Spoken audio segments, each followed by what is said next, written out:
Welcome to the Eighth Note Sessions presented by Music is Art. This is Mike Criscione, our guest today. Hey, hey. I'm Mike Shamil, one of your hosts, and my co-host here is Devin Mullen. Hello.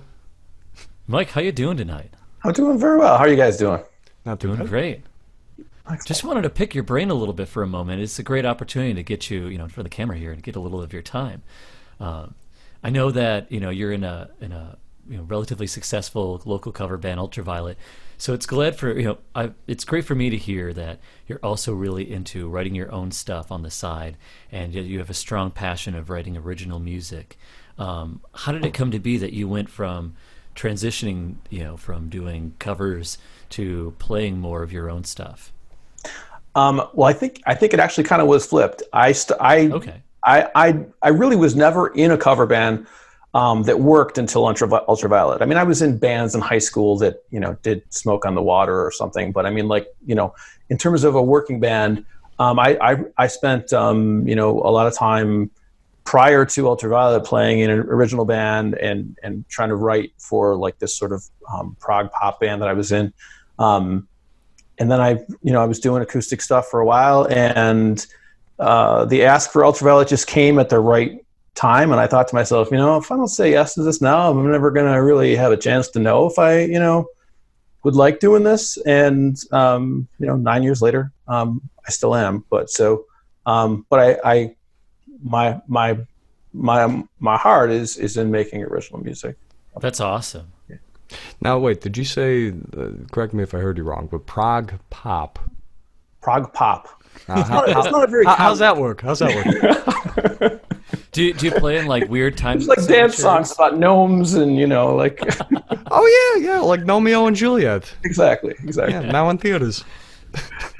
No, not in theaters. They're all no. Very small theaters, very, very on demand. Only. Your phone. Yeah. That's awesome. Did you start off like playing your songs out at like coffee houses, or did you spend a lot of time just kind of trying to refine your craft before you started presenting it to people? It's funny. It's funny you asked that, because I just was talking this week with the person who got me out the first time playing music. When Riley disbanded, I mean, I was playing in bars with Riley and and things like that, but I had never stepped on a stage by myself with a guitar, and never even really considered that as something that I could do. And a good friend of mine who's still making music in town, an SS, had a regular date, and we were good friends. And Riley had disbanded, and he's like, "Well, just come on out and sit in with me. Come on out and we'll just do the gig. Be my guitar player for a little bit." And then he was like, "I'm gonna go get a coffee. You do a couple."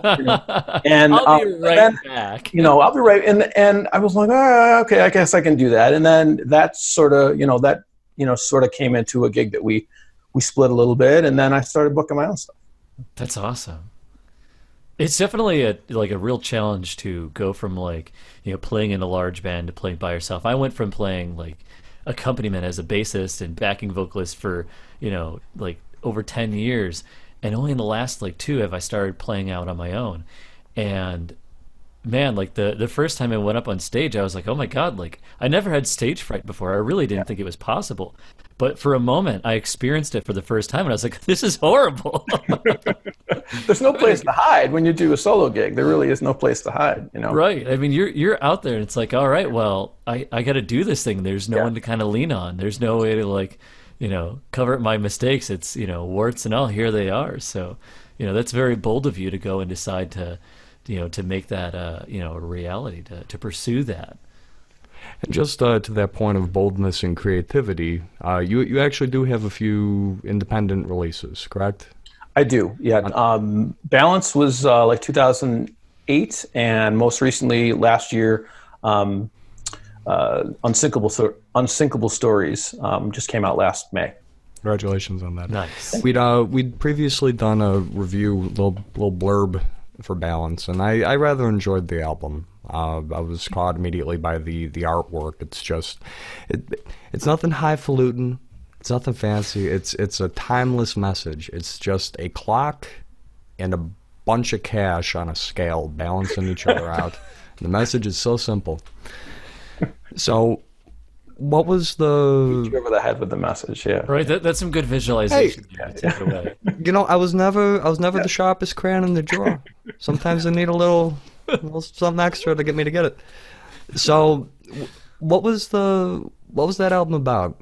What were you balancing? At the point in time that I made that, I was trying to figure out how to write and record music, and then still, be a dad and a stepdad. There's a clock, as you mentioned on the cover of that, and the clock says 4:30, and it's because most of that record was recorded and written and mixed between like 4:30 in the morning and about 7 when I'd leave for work. Because that's really the only time in that era of my life that I could get away for a large chunk of time to do music. So I would just get up early, brew some coffee, go downstairs and just churn it out. And, that was how I balanced music. And that's kind of where the cover and the sort of title of that came from. I mean, if there wasn't a creative end, if you were up at 4:30 in the morning every day holding everything else down, you might be diagnosed with something. So, thank God it came out. It takes some discipline. Yeah, thank God it came out that way. I ass out of bed in the morning. I don't do that anymore. I don't need to do that anymore. But well, that's exactly what my next point was going to be. You say that era in your life, and definitely based on the history you've given us so far, you started out in this band. Or you didn't start out, but I assume, really started taking your stride with this band, Riley. That was probably the first big collaborative project where you had lots of gigs and lots of exposure and right. and sort of fed the fire in that way. But that was prog pop, which is a very interesting starting point. And this album, Balance, is very much, it's fresh, it's innovative and intellectually substantial. But prog it is not. Generally speaking, having made music for decades, have you noticed that your process and the sort of place you write from has consistently changed as you've gotten older? I think so. I think I'm trying to make a conscious effort, and probably have since Riley, to write simpler. I think it's harder. Honestly, some of the stuff that we did and played, covered, and wrote back then was complicated. And I think it's, on some levels, it's easier to throw another section in the song, or it's easier to throw something, let's throw this in, and we'll it's hard to say something concisely and just without, apology and without like ornamentation. It's really, really difficult. I don't think I'm trying to move in that direction. I don't think that I'm particularly good at it. And I still, fall prey to dressing things up, maybe more than I should, but I'm trying to move in the direction of simplicity. Trying to practice that economy of language. Exactly. I get it. For the audience at home, Michael is part of our Music Industry Alliance, and I have the great pleasure of seeing him at our monthly singer-songwriter meetings. What stands out to me amongst his playing is the sort of technical acumen that he brings to bear, and that he is very proficient. And you wouldn't be able to tell by his humble demeanor, but the dude has some chops. Okay. Oh, yeah, he does. Yes, he does. And he has more capos than I do. Exactly. This man will put 4 capos on the neck. He'll be finger tapping, doing bossa nova beats, tapping the end of the guitar, and the rest of us will be grabbing fire extinguishers for our hair. Just going like, what was that? My mind is blown. My hair is on fire. Sanctuary. What you're writing about now, it seems to come less from that sense of the internal and looking more at the world around you. The last couple songs that you've shared, they've been about, frankly, heavy situations that happen in towns all over America, and that someone at least knows somebody who an event like that has touched in their life. Why don't you tell us about some of the songs you're working on now? Well, I had, it's not released, but I had a song called "Your Father's Gone" that's kind of about, I about gun violence, about and about how that influences my day job. I work in a school, so I think everybody who works as a teacher or an aide or a counselor or a principal, I think that the amount of violence we see like that in schools, at least hopefully not firsthand, but I mean you see in the industry, in news, international news, is scary, and so it is something that's kind of in the back of my mind, and I think that's probably where that song came from. I don't even know the one I wrote this past week. I don't want to it sounded like some sort of indictment of American foreign policy, which I would be right there with you on. Yeah, I don't know if that one's going to see the light of day. There's some work to do on that one. Yeah, but maybe it'll be a deep cut. Yeah, exactly. Give it some time. Don't give up on it yet. So that raises for me another question, because it sounds like your roots of engagement with music are sort of in the having fun with it and the entertaining of it. And I don't mean to sound like Dr. Ruth with putting the in front of everything, the enjoyment of it. Mm-hmm. Now it seems to be more about the commentary on the sort of intellectual engagement with things. Well, what do you think the role of a musician in maintaining the dialogue and maintaining thoughtfulness about the world we live in is? That's a good question. I mean, that's a good question. I think I've always looked at being a musician as like some combination of saying something profound, artistic, doing something that is, musical, that's impressive on a performance level, and then doing something that's entertaining. And I think that, what I do when I play covers is probably more towards this side of things. It's trying to be in a tight, fun, funky band and make people happy.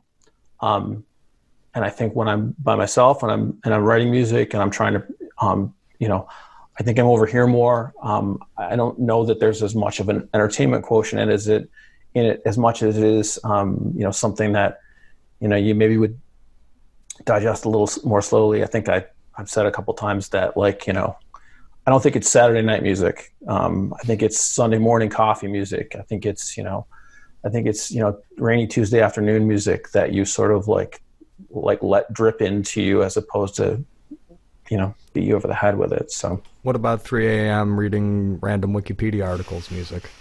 So that sort of thing? That's usually J-pop for me.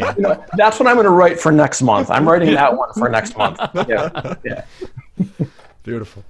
So where do you feel that that original music really fits in the local music scene? Is it always in those places like the Sunday mornings, the kind of odd times, or do you feel like there is less of a divide? Because I feel like a lot of musicians kind of see like a big divide locally between like the original scene or the original half of the scene and the cover side of the scene. Do you really think that there's that much of a divide, or do you think it's a little more interwoven? A little more opportunity for things to kind of spill on, in each direction. I think, I don't know if I'm the best person to ask, but I'll answer the question. And I think I'm surprised that not more people have a foot in both boats. And there are certainly people who do. But I think there's a lot of folks in the cover world who used to do original music. They spent some time, and now, now this is a little extra money and a fun thing that they do on the side. And then there's people who they would rather be shot dead than to do a set of music that was sort of like tended towards a crowd, which I think is what you have to do when you're in a working band, is you have to look and say, what do people who come to clubs want to be there for? What are you, they're really similar. I mean, there's a lot of similarities. There's definitely huge differences, but I mean, like, the idea of just like bringing some joy to people is similar in both of those things. It's just different types of joy. It's totally different types of joy. I always get a little nervous when somebody comes to see an original gig of mine who's from the other world, who's from the cover world, because they're used to like bringing shots to the stage, and they're used to like, like this very different Saturday night kind of thing. And people consistently like impress me in terms of like, they're like, yeah, this is another thing, but I do this thing too. I just didn't know that, like, so, I mean, I think people have the capacity to live on both sides of the aisle. I think listeners certainly do. And I mean, definitely some musicians do. I'm surprised that there are others that don't, because I think that I know people on both sides who I think could definitely excel, dipping into the other a little bit. Do they still bring you shots though? Not at the coffee shop gigs. It's espresso though. As I said. Not even like an Irish coffee. Next time I see you at a cafe on a Sunday, I'm going to bring you an Irish coffee if they serve them. You know what's hard though is that I think my brain has to work a little harder at solo gigs, because as you mentioned, like you're playing a band gig, like if you space out for a second, like, your drummer's still there, your bassist is still there, there's still something else holding. Right, it supports itself. So, but I have a hard time drinking a lot at solo gigs. It's too much to. In gigs in general, my rule is like one beer before at the most. If people bring me a drink on stage, which is rare, I usually like take a sip and then set it down like on, like someplace I won't kick it. And then I'll party afterwards. I don't know how some people do it. I can't function when, I've had a few beers in me, at least like on an instrument. You really need that awareness. You need to be alert when you're playing, I think. Yeah, I think so. I get sloppy. I'll get sloppy after a beer. I can't really hold my liquor, so I don't. I know it's so interesting how the music scene is sort of shaped by the fact that it inhabits the bar scene, isn't it? Oh yeah. Yeah.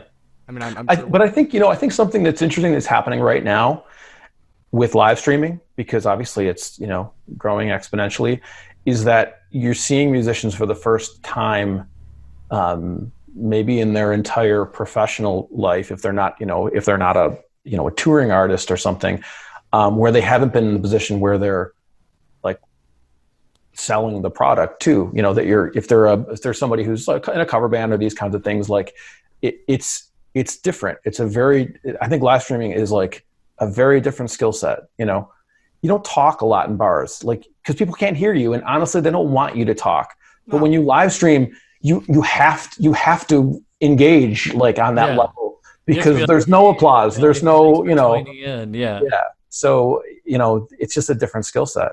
But I think I've been enjoying doing it. It's not so bad. It's not so bad. Got to iron a lot of the technical stuff out, though. I mean, the low fidelity, the glitchiness. It's just.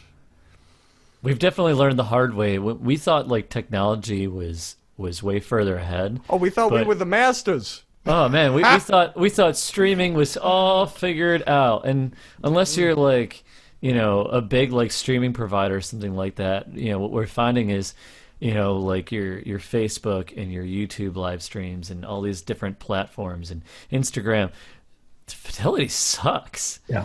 And I've noticed too, even if you have like a halfway decent like camera, there's like a washing of the color, like everything has this like very thin sort of look to it. Everyone looks kind of pale and ghost-like, more, and I'm sure we all are to some degree from not having seen any sun all winter long.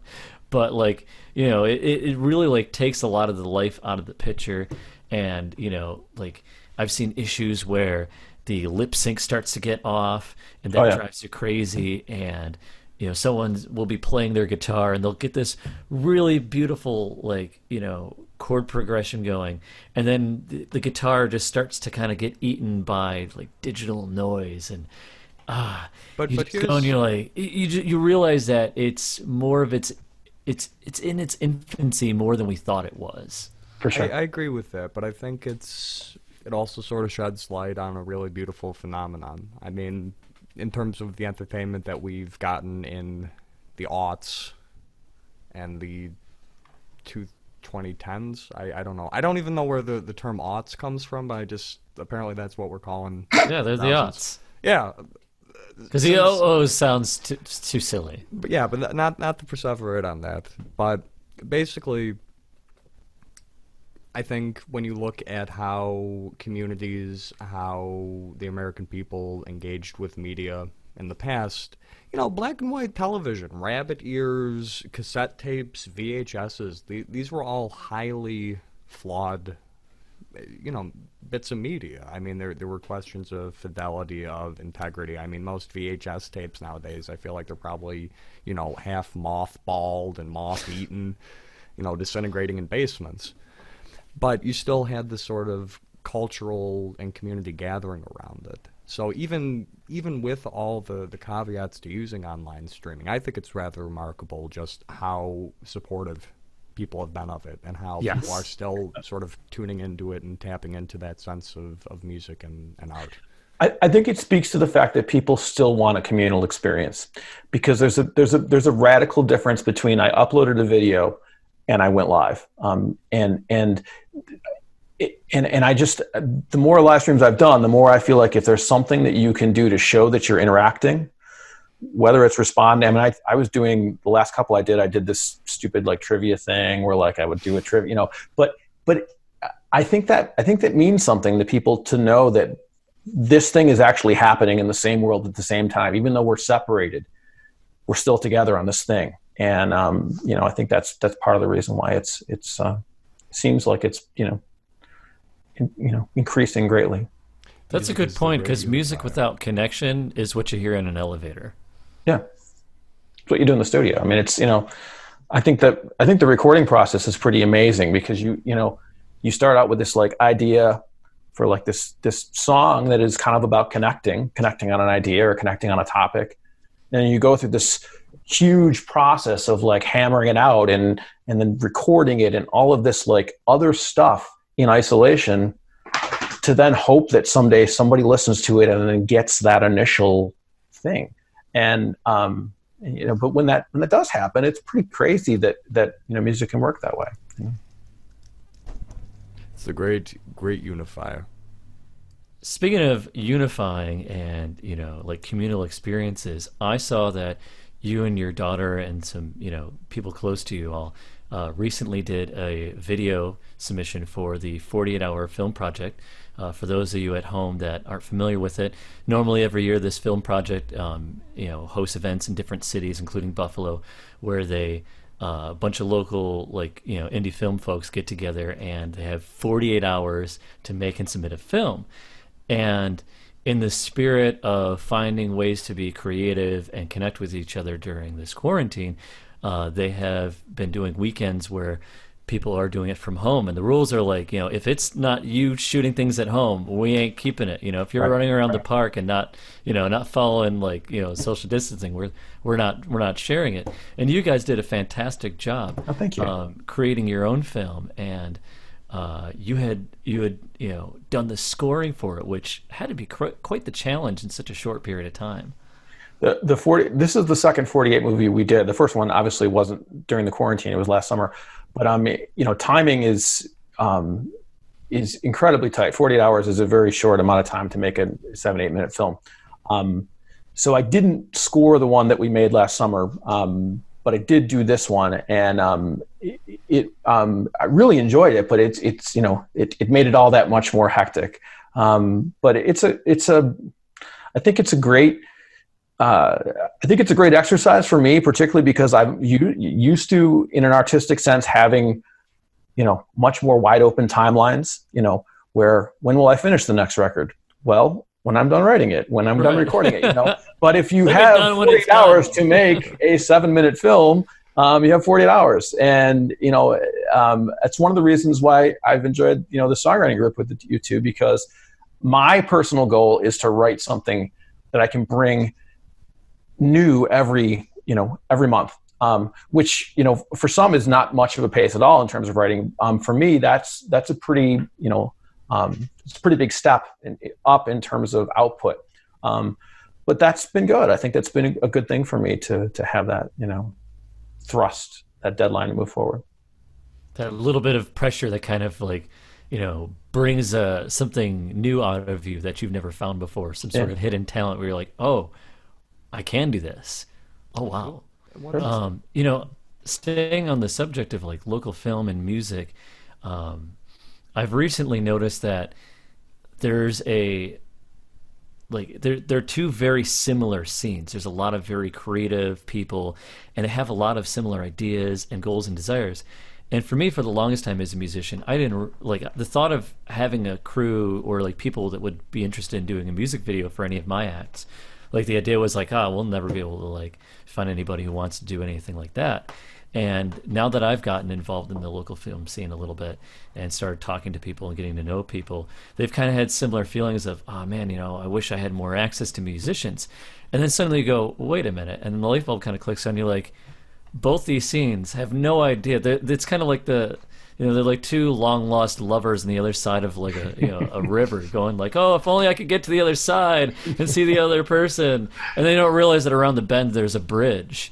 And there's mutual desire to collaborate more, and I feel like that's such a really cool thing that I'd love to see like film crews and bands tap into. How do you think that could be done? Do you have any idea of how, since you have that footing in both scenes, do you see a way to sort of create an avenue for those two groups to get together more? It's a good question, Mike. I mean, like I know that with the 48, that there are sort of teams that have been established, but they always have some sort of mixer as the summer approaches, where it's like, if you're teamless, if you're an editor, or if you have a camera and you just want to shoot on something, go to this, and team leaders are going to be showing up and trying to find.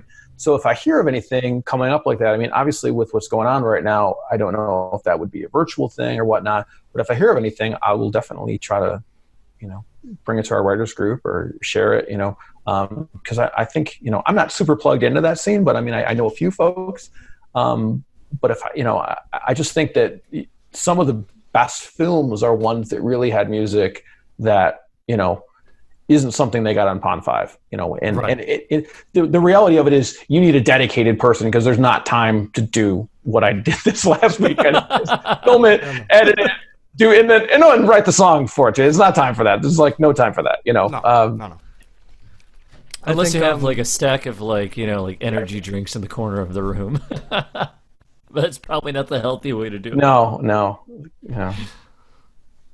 I think we'll definitely have to pick the brain of our next guest next week, Denny Kremblis, because I know he's involved with filmmaking. Oh, yeah, great. Awesome. I think that there's some good opportunity for the joining of forces of all the talented people. Buffalo is filled with so many creative and talented For people. sure. And one of the things that I love is just watching those people get together and seeing the kind of crazy stuff they pull out of their hat. It's amazing, and we really have a knack for it in this city. So I want to just kind of like stoke that fire more whenever I get that opportunity. Well, I definitely think that once, the lockdown is over, once the proverbial fever breaks, there's probably going to be a resurgence of the arts. I mean, people are, cultivating themselves, building up that energy, and it's gonna burst out. Now the only question will be whether or not, venues are going to be able to host that, or whether it has to be more independent and grassroots. I mean, there's like independent venues that are just, scattered haphazardly in residential areas and basements and, this, that, and the other all across the city. So it'd definitely be interesting just to have some videography to document it all, if nothing else. Yeah, no, I think so, for sure. For sure. The emergence from this will be an interesting one. Yes. Certainly. All right. Well, I think that's about all the time we have for tonight. All right. Well, thanks, guys. This was a lot of fun. Thanks for having me. Thank you, Mike, for joining us and for letting us, bombard you with questions that go very deep. We appreciate you making time. No problem. I'll see you guys in a couple of weeks, right? Hopefully, at least if I don't see you on a live stream or something, I'll at least see you guys at our songwriter thing in a few weeks here, right? Yeah, one way or another, we look forward to hearing some of your new lyrics and seeing if you can add a fifth capo to your guitar somehow. I mean, you got 6 strings. It's possible. Figure it out. Yeah. I'm running out of real estate. There's not enough real estate on there to add. But yeah. Yeah, I guess it would turn into a ukulele if you put too many on. Pretty much. Yeah. What kind of open tuning is that? It's my open tuning. It's my hot tuning. Yes. And with that note, I'm Devin Mullen. I'm Mike Criscione. And this is the Eighth Note Sessions. And thank you again so much, Mike. Take care, everyone. 'Cause if I ever end up in the witness protection program, 'cause I'm sick of life, paralyzed with fear. If I ever end up in the witness protection program, I'll meet you